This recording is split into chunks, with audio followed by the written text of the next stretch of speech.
ପଦୁଟିଏ ଦରଦ ଭରା କଥା ଜଣେ ମଣିଷର ଜୀବନ ବଞ୍ଚାଇ ଦେଇପାରେ।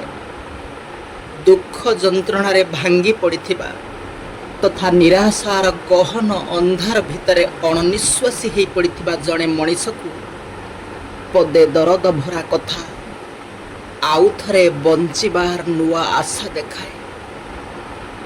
ହେଲେ ଦୁର୍ଭାଗ୍ୟ ଆଉ ବିଡ଼ମ୍ବନା ହେଉଛି ଆଜିର ଦୁନିଆରେ ସେଇ ପଦୁଟିଏ ଦରଦ ଭରା କଥାର ଭୟଙ୍କର ମରୁଡ଼ି ପଡ଼ିଛି।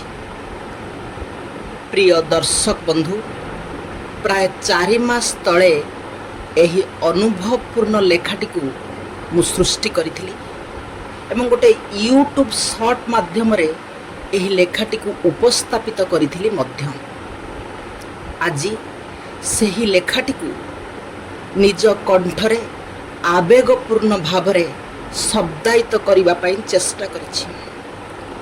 ଆପଣମାନଙ୍କୁ ଏହି ଲେଖା ଓ ଉପସ୍ଥାପନା କିଭଳି ଲାଗିଲା ମତାମତ ଜଣାଇବାକୁ ଅନୁରୋଧ।